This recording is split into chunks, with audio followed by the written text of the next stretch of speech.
안녕하세요. 지난번에 이어서 계속해서 신시배달국 이야기를 하고자 합니다. 신시배달국의 10세 임금 갈고환웅 때인데요. 갈고환웅의 제2연도는 서기전 3071년부터 2971년까지입니다. 중국과의 국경을 정했는데요. 공상, 산동성, 곡부의 동쪽이 우리 땅으로 기속이 되었습니다. 해대 지방의 일부죠. 여기 지도에서 곡부의 위치가 명시되어 있습니다. 그러나 그 후 신시배달국 14세 임금 자오지 환웅 일명 치우천왕 때 우리 영토가 더욱 넓어집니다. 치우천왕은 서기전 2707년부터 2598년까지 통치합니다. 그는 우리 동이족이 거주하는 지역을 거의 모두 통일해 강력한 제국을 세웠습니다.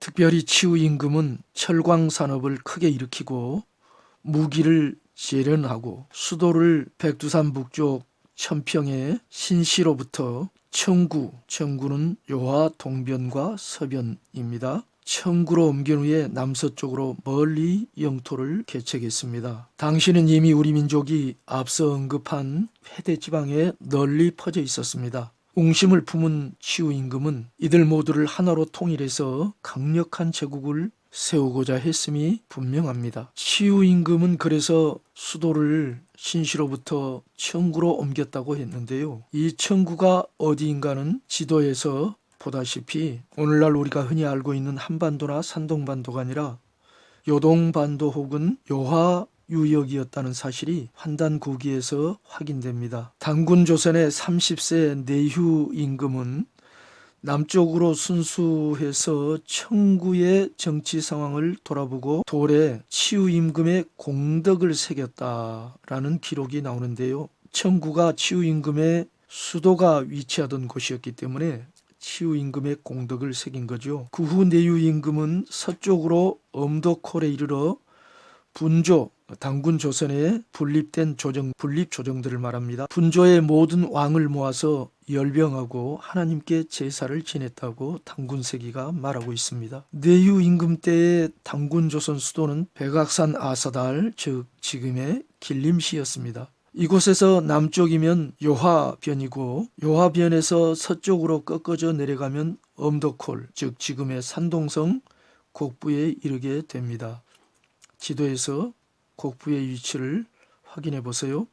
그리고 태호 복희씨의 이동 경로도 청구의 위치가 어디인가를 알려줍니다. 태호 복희씨는 서기전 35세기, 34세기에 살던 인물인데요. 원래 배달국의 도성인 신시에서 태우이 환웅 임금 제2서기전 3512년부터 3419년 태우이 환웅 임금의 막내 아들로 태어났습니다. 그러므로 제왕세기는 태호가 동방에서 태어났다고 말합니다. 태호 복희씨는 배달국에서 우사 직책을 수행하다가 우사 지난번에 우리가 공부했죠. 풍백, 우사, 운사, 신시 배달국의 삼정승 이 우사 직책을 수행하다가 배달국의 서쪽 변방 즉 진 땅에 봉함을 받아서 거기서 신시 배달국의 제후 노릇을 했습니다. 그의 이동 노정에 대해서 우리 사서는 이렇게 기록하고 있습니다.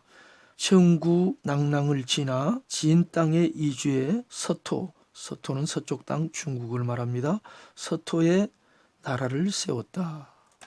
춘추자전 소공 17년 기록에도 나오고요. 그 다음에 우리 사서들에도 나오고 있습니다. 낙랑은 잘 알려져 있다시피 지금의 난화유역입니다. 지도에서 보이죠.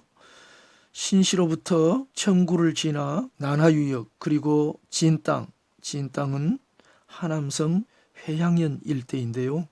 진땅까지 선을 연결할 때 낙랑에 오기 전에 중간경유지 청구는 요화유역임이 드러납니다. 치우 천왕의 수도는 후대 단군조선의 장당경인 지금의 요령성 개원시나 그 남쪽의 해성시 아니면 요서의 조양시 부근이었을 것으로 추정되는데요. 저는 요령성 개원시를 가장 유력하게 보고 있습니다. 나나 이야기가 나와서 나나에 대해서도 잠깐 살펴보겠는데요. 특히 나나 하류 및 그 하류 유역 일대는 우리 민족의 후대 역사, 즉 번조선 말기와 이만조선 초기인 서기전 2세기 초 이후 중국과의 관계에서 매우 중요한 곳으로 등장합니다. 나나 하류는 현재 하북성 당산시와 진앙도시의 경계를 이루고 있습니다. 그러나 당산시 서남쪽 100km 정도에 있는 천진시에 나나도라는 이름의 도로가 몇 개 나옵니다. 나나라는 이름이 혹시 동진한 것은 아닌가 의문스럽습니다. 여기 지도에서 나나의 위치를 확인해 보시기 바랍니다. 자, 자오지환웅, 즉 치우임금은 구안족의 영토를 모두 통일하기 위해서 갑옷과 투구를 만들고 창금 외에도 돌을 쏘는 석포, 한꺼번에 여러 개의 화살을 쏘는 큰 쇠뇌 등 다양한 무기를 제작해서 전쟁에 사용했습니다. 서기전 28세기, 27세기에 어떻게 그런 무기를 제작할 수 있었느냐고 의문을 던지는 것은 상고인을 멍청한 존재로 착각하고 있는 매우 우매무지한 생각입니다. 그때 당시에 이미 청동기뿐만 아니라 철기도 사용되고 있었습니다. 치우 임금이 구안족을 통일하고자 서쪽으로 진출하는 과정에서 화와족, 중국 민족과 충돌하는 것은 필연적 결과였지요. 다시 강조하지만 당시에는 우리 구안족이 만주와 한반도, 중국 동해안의 곡창지대인 회대지방 동부평원에 널리 퍼져 있었습니다. 회대지방 동부평원은 기름진 평야였기 때문에 화족이 중원 즉 서부 고원 지대로 오기 전에 우리 민족은 그곳에 먼저 진출했던 것이죠.